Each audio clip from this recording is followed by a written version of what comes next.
할렐루야, 2021년 람원교회 가을학기 교사대학에 오신 여러분을 환영합니다. 저는 유년부를 담당하고 있는 현예송 전도사입니다. 오늘 강의에서 다룰 내용은 어떻게 하나님의 뜻을 알 수 있는가에 대해서입니다. 아마도 교회학교의 선생님들께서는 한 번씩은 학생들로부터 이런 질문을 받아보신 적이 있을 것으로 예상이 됩니다. 혹은 스스로 이런 질문을 가지신 적이 있을 것이라 생각됩니다. 지금 내가 하려고 하는 이 일이 하나님의 뜻이 맞는지, 또 내가 가려고 하는 길이 하나님이 원하시는 길인지, 또는 이러이러한 기회가 열렸는데 이것이 하나님의 인도하심이 맞는 것인지, 이런 질문들은 아마 그리스도인으로 살면서 누구나가 맞이하고 또 고민하게 되는 질문일 것입니다. 그렇기 때문에 많은 그리스도인들은 하나님의 뜻이 무엇인지 알기 위해서 그것을 위해 노력하고 또 이를 분별할 수 있는 방법들을 배우고 싶어 합니다. 그러나 우리가 하나님의 인도를 받는데 가장 중요한 것은 그 방법이 얼마나 탁월하고 훌륭한 것인가가 아닙니다. 그보다 중요한 것은 바로 하나님의 인도를 받고자 하는 우리들의 태도, 즉 하나님의 인도를 받고자 하는 우리들의 목적과 동기가 무엇인가 하는 것이 중요하다는 것입니다. 이 시간 여러분들께 한 가지 질문을 드리고 싶은데요. 노트나 메모장을 준비하셔서 이것을 직접 한번 스스로 기록해 보셨으면 좋겠습니다. 질문인데요. 여러분께서는 하나님의 인도를 구하는 목적과 동기가 무엇입니까? 또는 일반적인 경우에 사람들이 하나님의 인도를 구하는 목적과 동기가 무엇입니까? 이를 살펴보기 위해서는 사람들이 주로 어떤 때, 어떤 일에 하나님의 인도를 구하는지를 관찰해 보시면 됩니다. 영상을 잠시 멈추시고 한번 노트나 필기장에 각자의 답을 적어 보시기를 바랍니다. 네, 다 기록하셨습니까? 각자만의 여러 가지 답이 있을 것 같습니다. 그 중에는 정말 은혜가 되는 답변도 충분히 많이 있을 것으로 예상이 됩니다. 저는 일반적인 경우에 대해서 말씀을 드릴 텐데요. 일반적인 경우에 많은 그리스도인들이 하나님의 인도를 구하려고 하는 동기는 실패하고 싶지 않아서가 주된 이유입니다. 성공이 보장된 일을 하고 싶어서, 또는 실패해도 내가 책임을 지고 싶지 않아서, 그것이 그 이유인 것입니다. 자신이 최종 결정을 내린 것이 아니라 하나님께 결정을 맡김으로써 실패하지 않거나 혹은 실패한다고 하더라도 하나님이 시키셔서 했다 이러면서 하나님께 그 책임을 전가하고 싶기 때문인 경우가 많습니다. 이들은 자신의 성공이 곧 하나님의 영광을 드러내는 것이라는 이러한 논리로 무장하고 자신의 뜻을 자신이 하고 싶고 바라고 싶고 이루고 싶은 것을 하나님께 승인받고 싶어서 하나님의 인도를 구하려는 형태를 취하는 것입니다. 제가 이번에 사업을 확정하려고 하는데 이것이 하나님의 뜻일까요? 제가 편입시험을 준비하려고 하는데 이게 하나님의 뜻일까요? 우리 아이를 유학 보내려고 하는데 이게 하나님의 뜻일까요? 이런 태도는 자기중심적인 태도입니다. 실패에 대한 책임을 자신이 지려고 하지 않고 하나님께 책임을 전가시키려는 태도입니다. 인간은 본래 자신이 책임을 지기 싫어합니다. 그에 따른 대가를 지불하고 싶지 않기 때문입니다. 창세기에서도 아담은 범죄한 이후에 하나님이 주신 하와 때문이라며 그 책임을 전가하려고 했습니다. 이런 것이 하나님께 하나님의 인도를 구하는 잘못된 태도인데요. 그렇다면 하나님께 인도함을 구하는 바른 태도라는 것은 무엇일까요? 그것은 하나님께서 왜 우리에게 하나님의 인도를 구하라고 하셨는지 그 이유를 생각해 봄으로써 답을 찾을 수가 있습니다. 하나님께서 우리가 하나님의 인도를 받기를 원하시는 첫 번째 이유는 바로 관계 때문입니다. 우리가 인도에 대해 갖고 있는 문제들을 단적으로 표현한다면 그것은 인도를 하나님과의 관계의 일부분이 아니라 하나의 기술로 보는 그러한 경향이라고 생각을 합니다. 성경은 인도의 기술에 대한 자세한 충고는 조금밖에 하고 있지 않습니다. 하지만 하나님과 사랑의 관계를 유지하는 적절한 방법에 대해서는 너무나도 많이 언급을 하고 있습니다. 일례로 다윗은 하나님의 마음에 합한 사람이라고 불렸습니다. 그것은 그가 아무런 흠결이 없이 완전한 삶을 살았기 때문이 전혀 아닙니다. 우리가 알듯이 다윗은 크고 작은 잘못들을 많이 저질렀습니다. 그 중에는 상식적으로 도저히 이해하기 어렵고 용서하기 어려운 추악한 죄악도 있었습니다. 그럼에도 그런 다윗이 하나님의 마음에 합한 사람이라고 불릴 수 있었던 이유는 그가 일생 동안에 진지하게 하나님을 찾았기 때문이었습니다.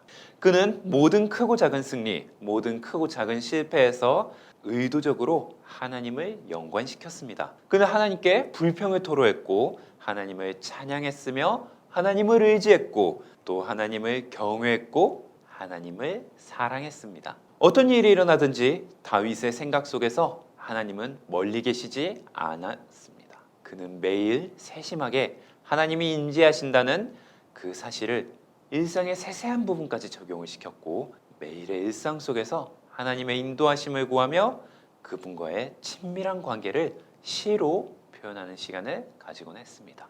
마찬가지로 하나님께서는 우리가 하나님께 인도를 구하고 또 인도를 받는 과정에서 그 과정 자체를 통해 우리와 친밀한 교제를 나누기를 원하십니다. 하나님은 그분의 뜻을 우리에게 알리심으로 하나님이 우리의 인도자가 되시며 보호자가 되시며 우리를 지키시는 분이라는 것을 나타내십니다. 또한 우리를 위한 놀랍고도 풍성하며 상세한 계획이 있음을 나타내심으로써 우리의 아버지 되심과 그 사랑을 우리에게 표현하십니다. 그리고 하나님께서는 우리가 그 하나님의 사랑과 지혜와 능력에 대한 믿음을 하나님께 보여드리는 것을 원하십니다. 이 믿음을 순종으로 표현이 됩니다. 즉 하나님께서는 하나님의 뜻에 우리가 순종함으로써 하나님에 대한 믿음과 사랑을 표현하기를 원하시는 것입니다. 이것이 바로 우리가 하나님의 인도를 구하고 또 받는 과정에서 이루어지는 하나님과의 친밀한 교제입니다.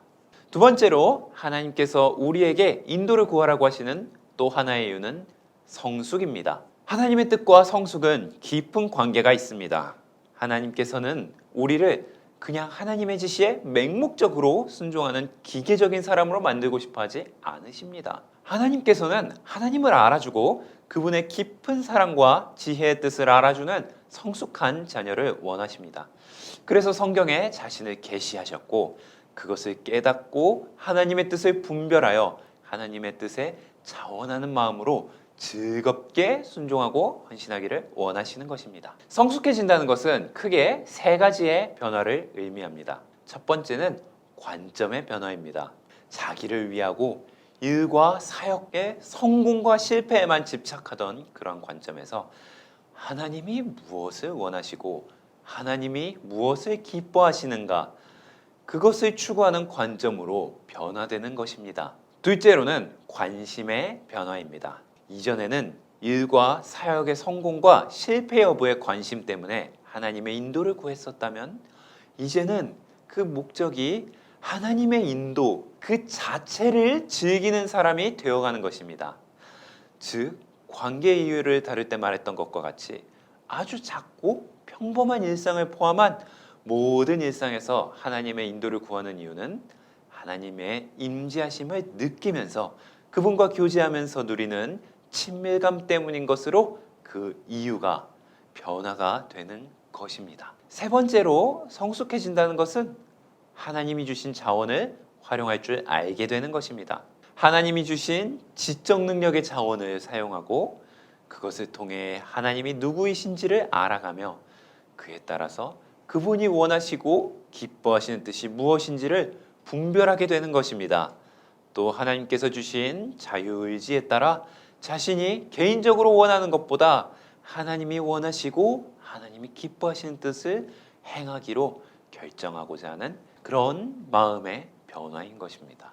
이런 관점으로 봤을 때 우리는 가끔 하나님께서 자신의 뜻에 대해 침묵하시는 것을 이해할 수 있게 됩니다.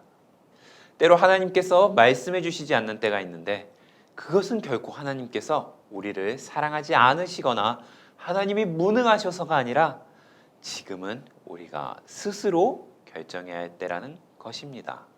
또한 하나님께서는 우리에게 찾아온 시련의 기간에 우리가 하나님의 임재를 느끼지 못하는 그런 순간에도 여전히 하나님을 믿고 사랑하는지를 보고자 그것을 위해 침묵하시면서 기다리실 때도 있습니다. 이런 영적 시험을 통해서 우리는 성숙해 나가는 것입니다. 자, 그럼 이제 여기까지 듣고 질문을 하나 드릴 텐데요. 두 가지의 질문을 드리겠습니다. 아까의 노트를 꺼내셔서 한번 답변을 작성해 보시길 바랍니다. 첫 번째 질문입니다. 하나님께서는 왜 모든 순간 어떻게 하라고 말씀하시지 않으시는지 그 이유에 대해서 말씀해 보시기를 바랍니다. 이어서 두 번째 질문입니다. 이제 여러분께서는 하나님의 인도를 구해야 하는 그 이유에 대해서 알게 되셨을 겁니다. 이제부터 노트에 여러분이 왜 하나님의 인도를 구해야 하는지 여러분의 말로써 한번 고백해 보시기를 바랍니다. 영상을 잠시 멈추시고 노트에 답변을 기록하신 후 이어서 진행해 주시면 되겠습니다. 이제까지 우리는 하나님의 인도를 구하는 것에 있어서 방법보다 태도가 중요하다는 것을 배웠습니다. 그렇다고 해서 방법이 전혀 필요 없다는 것은 아닙니다. 우리는 하나님의 인도를 구하는 바른 태도를 위해서라도 성경이 말하고 있는 방법들을 알 필요가 있고 또 그것들을 사용해서 하나님의 뜻을 알아야 할 필요가 있습니다. 첫 번째 방법은 성경입니다. 인도하심에 있어서 그 어떤 요소보다 우위를 차지하는 것은 바로 하나님의 말씀입니다.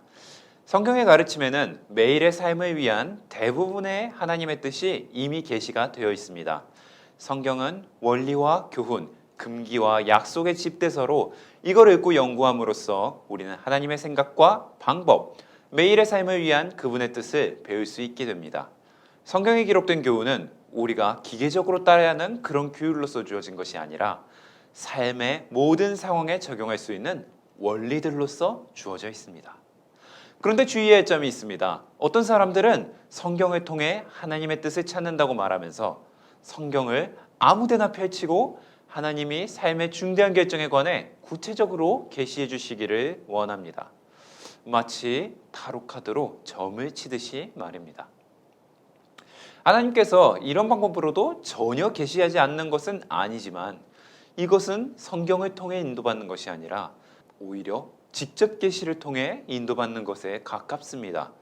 여기에서 성경 구절은 단지 글자로서 사용되는 도구에 불과해집니다. 이것은 성경 구절을 통해서 인도받았을지라도 모든 계시의 점검 기준이 되는 성경 말씀이 아니라는 것입니다. 설령 이렇게 인도받을지라도 그 내용은 성경의 원리에 의해서 그 진위를 평가받아야 합니다. 만약에 하나님의 인도를 구하는 바른 태도가 아니라 잘못된 동기에 의해서 이러한 방법으로 하나님의 인도를 받고자 한다면 그것은 앞서 말했던 것과 같이 성경을 점쟁이의 점판으로 이용하는 것과 다름이 없습니다.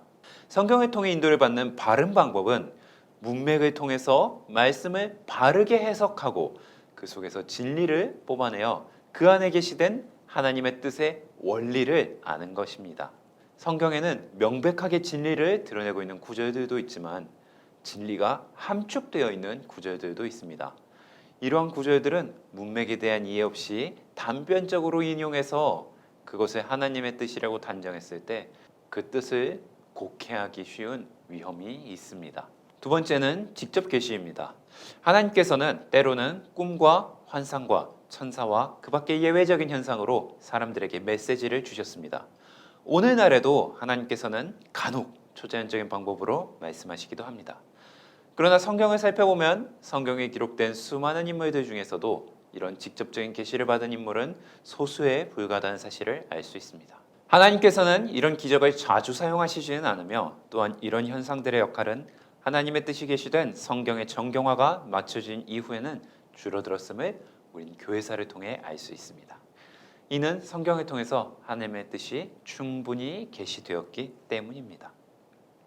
한편으로는 또 교회사를 통해서 특별한 부흥운동이 일어났을 때나 선교 개척지에서 강력한 사역이 요청될 때는 이런 직접적인 계시가 많이 나타났다는 것을 알 수가 있습니다. 하지만 그렇다고 할지라도 관계와 성숙이라는 하나님의 인도의 목적과 동기에 충실하지 않으면 이 인도 방법 역시 오류에 빠질 가능성이 많이 있습니다. 세 번째는 성령의 인도, 조명이라고도 하는데요. 이 성령의 인도하심에 대한 참조 구절들입니다. 로마서 8장 26절에서 27절, 요한복음 16장 13절, 에베소서 5장 15절에서 18절. 이 구절들에서는 세 가지의 사실이 강조가 되고 있습니다. 첫째로 하나님의 뜻을 아는 일은 감정의 문제라기보다는 이해, 즉 지성의 문제라는 것입니다. 두 번째로 하나님의 뜻을 이해함으로써 우리는 지혜롭게 됩니다. 셋째로 성령에 충만해질 때 하나님의 뜻을 알게 됩니다. 성령에 충만하다는 것은 성령의 지배를 받는다는 것입니다. 우리는 주님께 헌신하며 주님의 뜻에 순종하기를 원할 때 성령 충만하게 됩니다. 즉 성령 충만한 사람은 모두 주님의 뜻에 순종할 준비가 되어 있는 사람입니다. 하나님께서는 순종하는 사람에게 그 뜻을 보이시기 때문에 성령 충만하면 당연히 하나님의 뜻을 알게 되는 것입니다. 그렇다면 성령님께서는 우리를 어떻게 인도하십니까? 성령님께서는 우리가 성령 안에서 행할 때 우리 속에 그리스도의 마음을 점차 개발시켜서 우리가 그리스도의 삶의 양식을 택하도록 해주십니다. 또한 성령님은 성경 안에 있는 인도하심을 위해 필요한 원리들에 대한 통찰력을 우리에게 주십니다.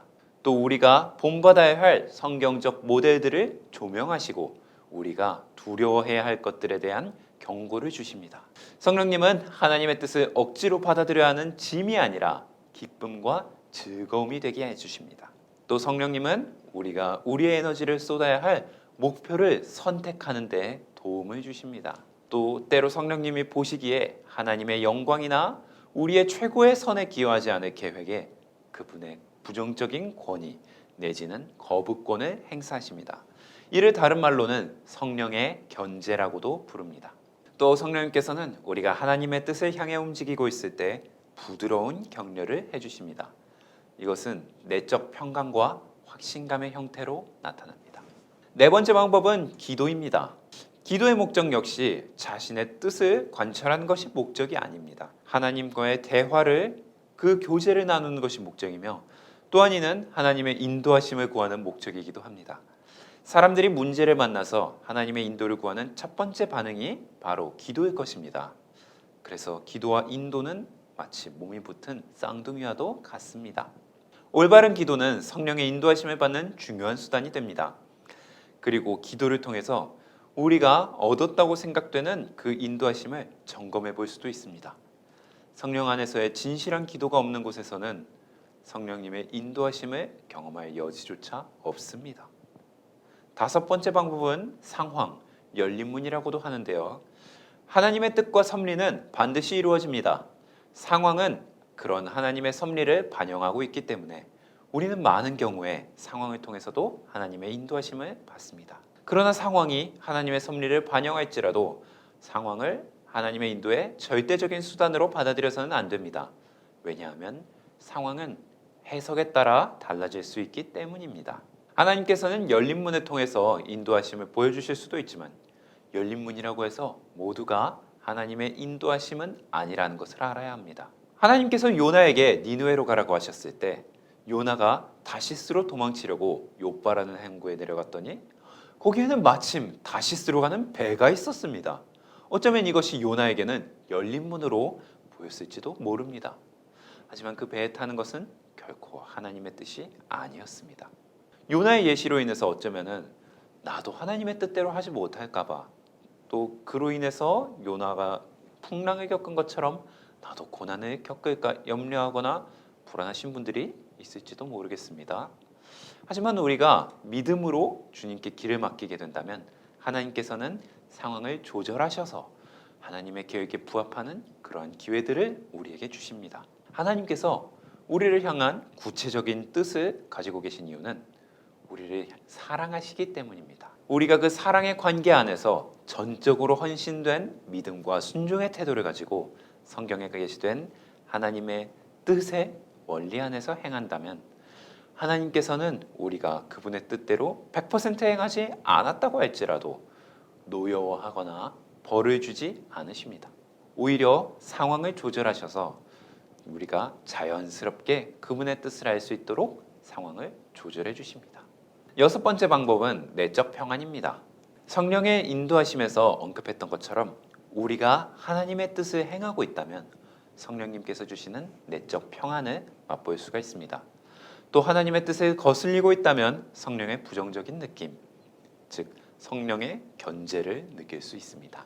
하지만 주의해야 하는 것은 감정은 어디까지나 주관적인 것이라는 것입니다. 이것은 한 가지의 사인은 될 수 있지만 결정적 증거로는 삼을 수가 없습니다. 성경에서 계속적으로 나타나는 것은 하나님의 뜻을 아는 일은 감정의 문제가 아니라 지성의 문제라는 것입니다. 하나님의 뜻은 언제나 하나님의 말씀 속에 나타나 있는 하나님의 원리에 의해서 검증이 되어야 하기 때문입니다. 일곱 번째 방법은 마음의 소원입니다. 우리는 하나님께 헌신될수록 성숙해지고 그리스도의 형상을 닮아갑니다. 이것은 그 마음에 생각하는 바와 소원이 점점 주님을 닮아간다는 것을 의미합니다. 대부분의 경우에 성령 충만한 그리스도인이 자기의 생애에서 가장 하고 싶어하고 원하는 일은 그의 삶에 대한 하나님의 뜻일 가능성이 높습니다. 여덟 번째로 또 하나의 중요한 인도 방법은 충성스러운 그리스도인 상담자의 현명한 충고입니다. 하지만 이 경우에는 우린 자격이 없는 조언자를 조심해야 됩니다.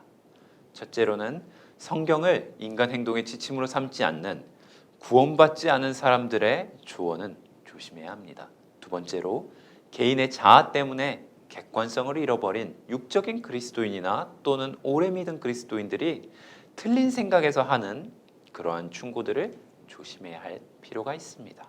아홉 번째 방법은 은사자를 통한 계시인데요. 성경은 하나님께서 교회 지도력을 위해 은사를 주어 사람을 세우신다고 말씀하고 계십니다. 하나님은 그들이 받은 그런 경건한 지도력의 위치 때문에 그들을 통해서 자신의 뜻과 소원을 전달하십니다. 우리는 교회가 우리에게 말하는 것과 교역자나 다른 지도자들을 통해서 전달되는 메시지에 경청할 필요가 있습니다. 또 하나님께서는 특별한 은사를 받은 사람을 통해서 말씀하시고 예언하시기도 합니다. 하지만 이런 방법도 하나님의 인도하심의 방법이긴 하지만 중요한 것은 우리가 그 말씀을 성경에 비추어서 혹여 거짓된 말씀을 전달하고 있지는 않은지 그것을 평가하는 것이며 또 하나님의 말씀일지라도 바르게 해석하고 있는가를 잘 분별해야 합니다. 우리가 항상 잊지 말아야 하는 것은 우리가 왜 인도를 받으려고 하는가, 그것에 대한 분명하고 바른 태도입니다. 우리는 이런 태도 위에서 성경적으로 잘 분별해서 인도를 받아야 합니다. 마지막으로 상식인데요. 일상적인 삶을 살아갈 때 일반적으로 내리는 상식적인 결정은 성령의 분명한 내적 견제가 없는 한 하나님의 뜻일 가능성이 높습니다. 거의 대부분의 경우에 몸이 아플 때는 병원에 가는 것이 하나님의 뜻일 가능성이 높습니다.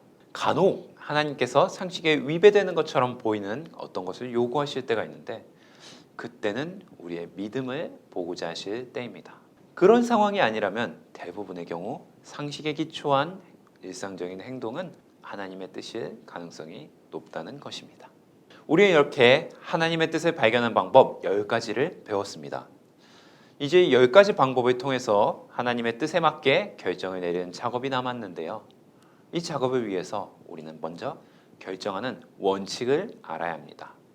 5가지의 원칙이 있습니다. 첫 번째는 복종의 원칙입니다.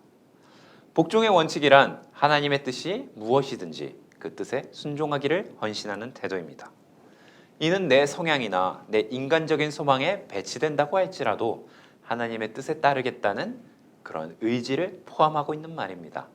그러나 우리가 하나님의 뜻에 무조건 순종할 수 있는 이유는 믿음 때문이라는 것을 잊어서는 안 됩니다. 하나님의 사랑과 지혜와 능력을 믿기 때문에 하나님의 선택이 나에게 가장 최고의 것임을 믿는 것입니다. 하나님은 이런 믿음을 갖고 나오는 것을 기뻐하십니다. 이것이 바로 인도하심을 구하는 태도에 있어서 하나님과의 인격적인 관계의 부분입니다. 두 번째 원칙은 자유의 원칙입니다.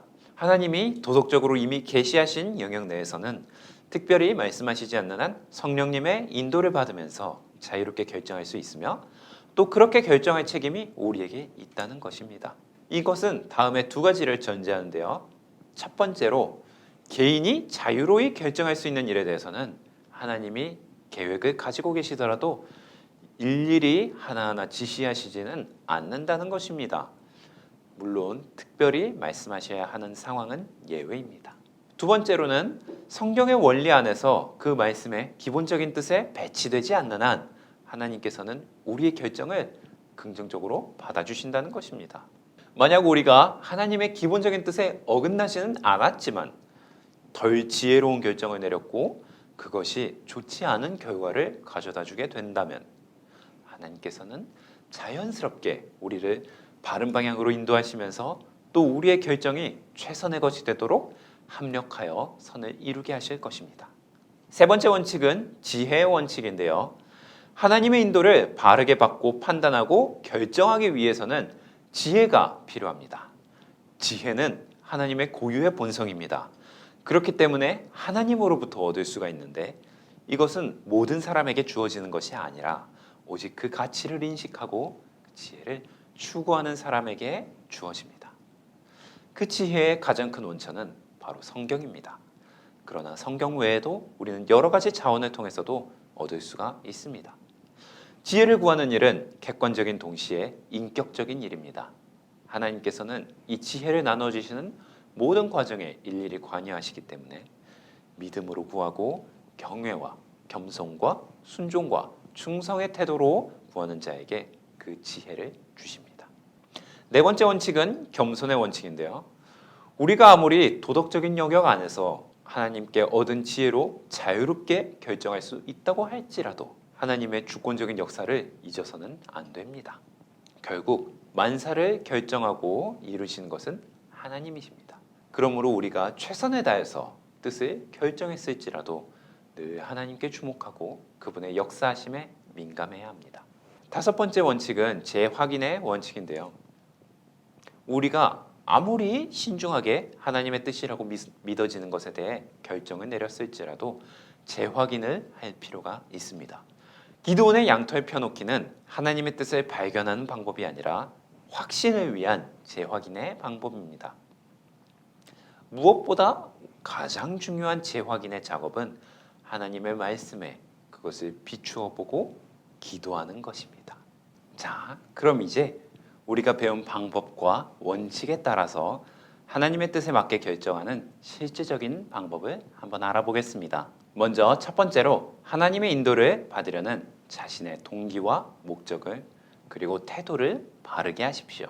동기와 목적은 무엇보다 중요합니다. 하나님과의 친밀감 있는 관계를 위해서, 영적 성숙을 위해서 인도함을 받아야 합니다. 이것을 위해서는 바른 태도를 가져야 합니다.